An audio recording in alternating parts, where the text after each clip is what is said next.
Folks, welcome back to another great episode of Get Out and Drive podcast. John, I can't believe it. We're at SEMA 2022 and we're in the Racing Junk booth. Yep. Live. In person. So what we're going to be doing today is we're going to be doing an interview with some guy named Glenn. He's got this pretty fancy car. Right. And we want him to tell us a little bit about it. We wanted to brag about it. I definitely want Glenn C to brag about it. I'm pretty good at bragging. Glenn, go ahead and introduce yourself. I got a very large hat size. Nice. Yeah. Introduce yourself. Tell us where you're from, the garage that built it. Yep. And we'll get into the car. Okay, well, Glenn C. I live in Greenback, Tennessee. Okay. My shop is in Maryville, Tennessee. It's called the Garaj Mahal. Appropriate. Yes, and that's a registered U.S. trademark, so I don't want to be seeing you using that anywhere. All right. Okay. You get $5 when I say the Garaj Mahal. Yes. The Garaj Mahal. Cut it out, John. The Garaj Mahal. Now this is costing me money. Yeah. No, free for you guys. Oh, okay. Yeah. Great. There we go. So, couple of years ago, probably 4, Joe McCall from Borowski Racing Engine comes over to the Garaj Mahal and says, Glenn, have you ever built a pinch nose street rod that had a turbo in it? I said, no, but let's do it. Let's try it.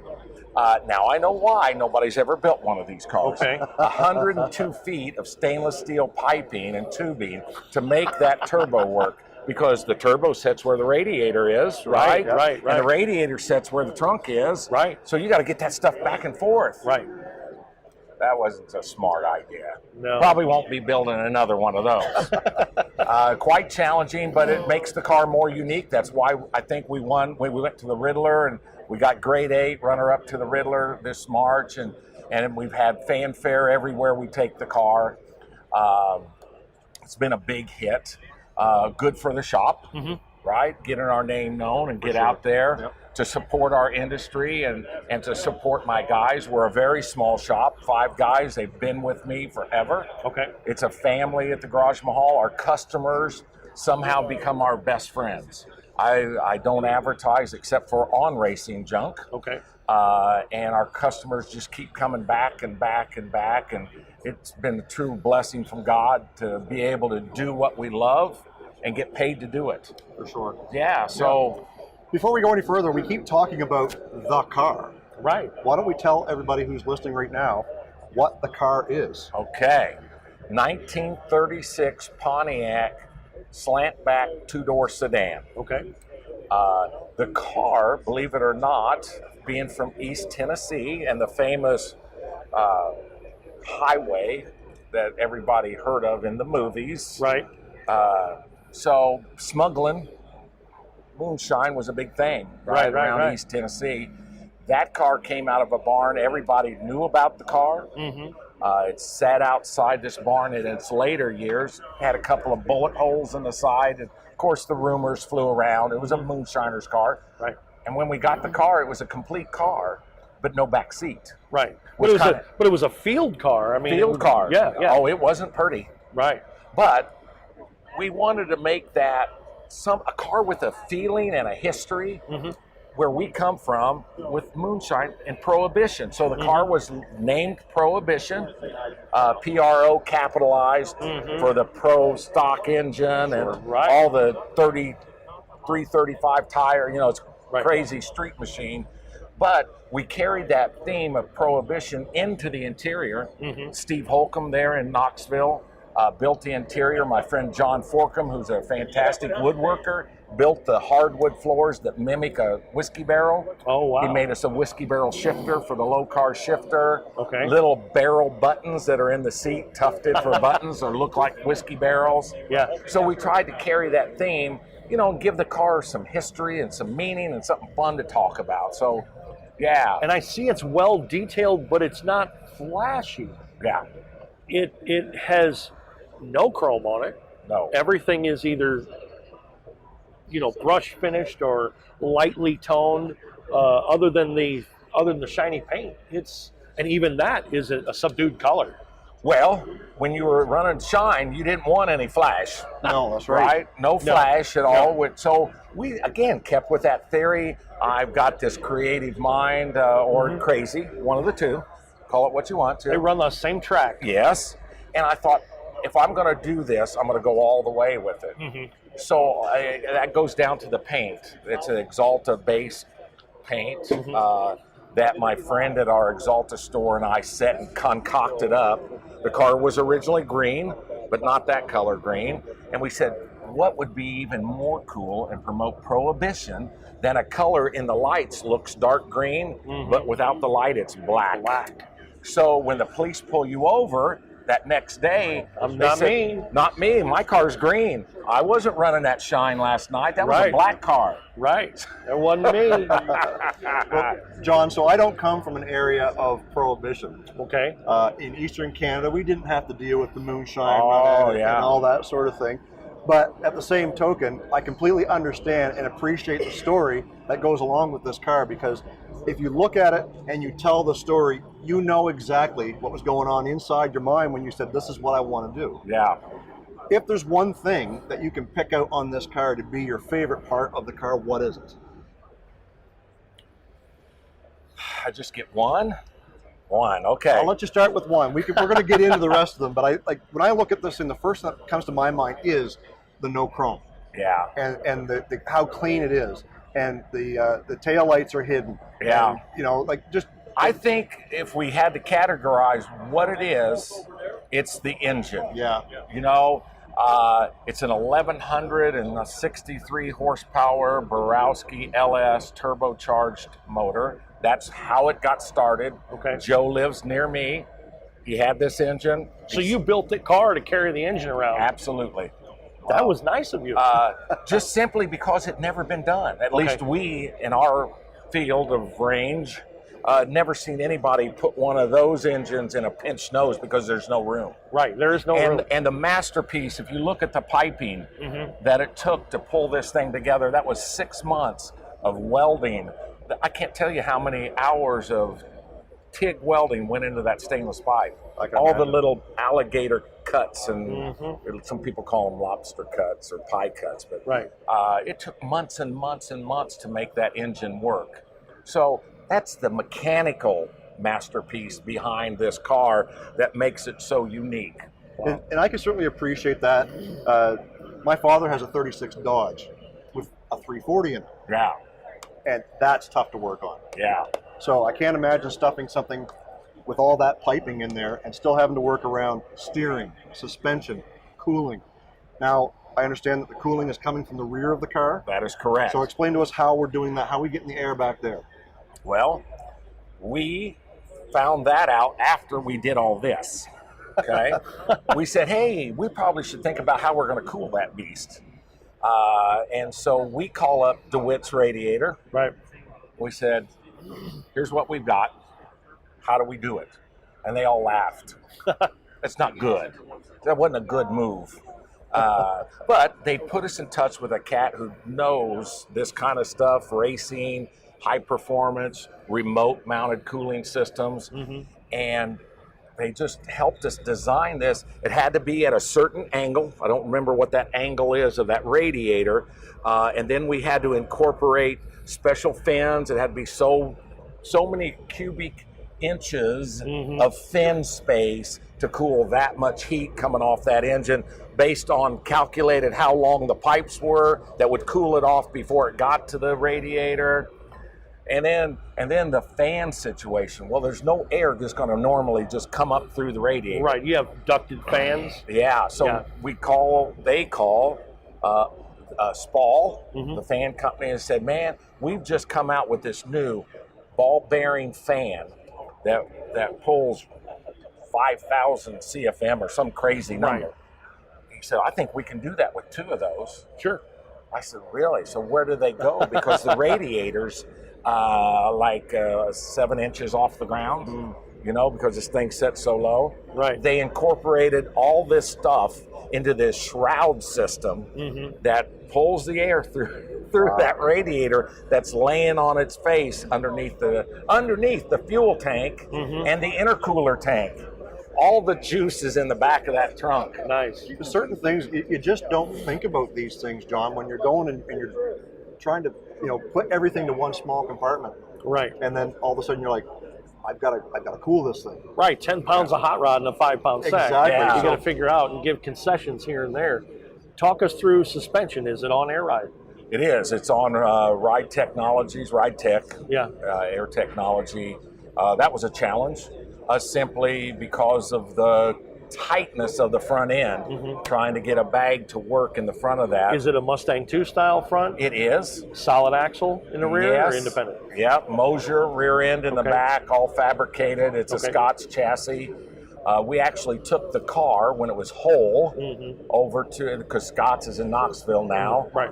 We took the car and the frame as one complete unit over to them and said, here's what we're going to build me a frame. Okay.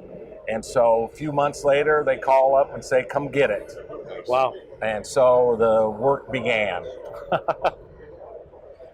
Well, John, I don't think this is the type of car that you're just going to go to racingjunk.com and maybe flip through the buy and sell and see if it's something that you can pick up for a couple grand. But I heard it was for sale. A little bird told me it's going to be for sale. Starting Friday, Yeah. when this thing rolls out of here, it's going up for sale. Very nice. We have a new Riddler build we've got in the works. Okay. And since my money and my wife's money went into building that car, we need that money back. Right, So sure. we can roll it over. We're just a small shop. Do the next one. Do the next one. Somebody's going to have an opportunity to own $1 million car for less than $1 million. So Nice. yeah, it'll be a hot one. That is crazy. In a nutshell, we love to know what drives you. How did you get to where you're at? When did you start learning and loving cars? Well, I have told this story at the Riddler interview up in Detroit in March, and I really had to think back, and it just started flowing. When I was a little kid, before seat belts, right, I'd stand in the front seat of my dad's big old Buick Electra 225, a Roadmaster, and I would stand in the seat and I'd pick out cars. Look, 64 Chevy, 56 Chevy, 54 Ford. I mean, I just knew cars from a little age. I was just amazed by automobiles.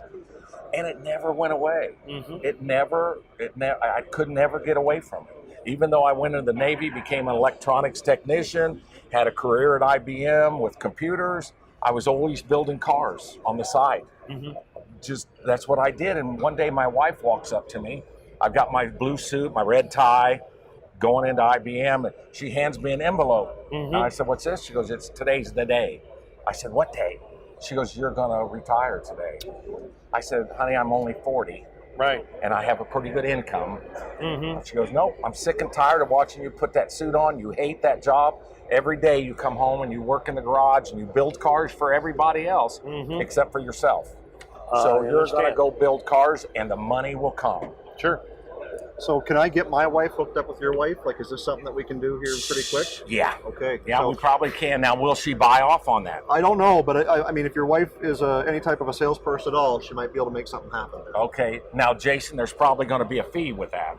Hey, I'll leave that between them. Everything comes with a fee, and it's usually worth it. Yes, absolutely. Yeah. So, here I am 20-some years later, 25 years later. Obviously, I'm not going hungry. And just, I love what I do. I love the people I have met, like you guys. I'm building this friendship community around cars, and it's just unbelievable. It's just, That's what the cars seem to be about. Some people consider them transportation appliances. right.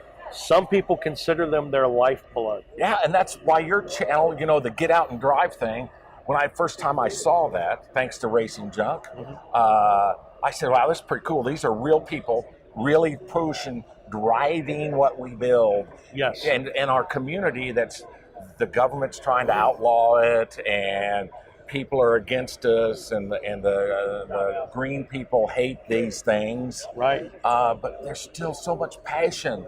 And what you guys are doing is, thank you. I mean, it's awesome.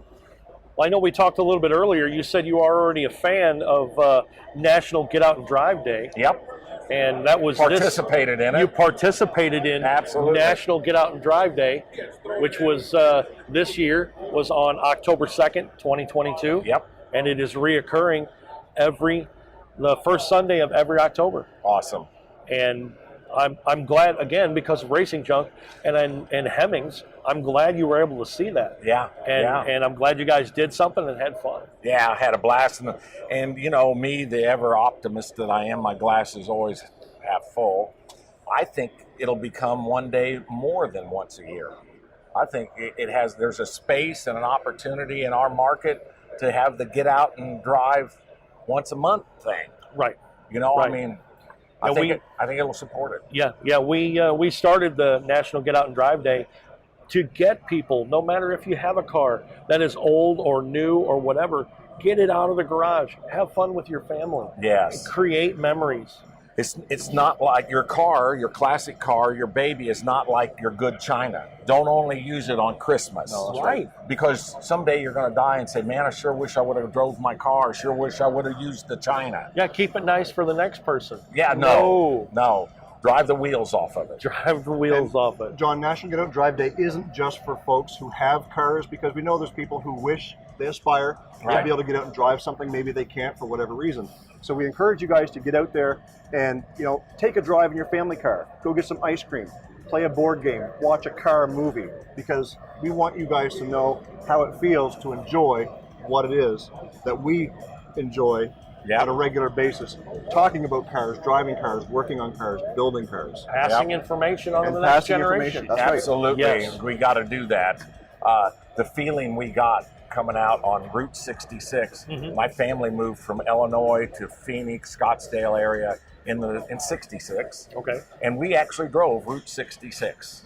So getting out and driving that and remembering the petrified forest, the painted desert, the Indian trading posts, was just, man, what a culture.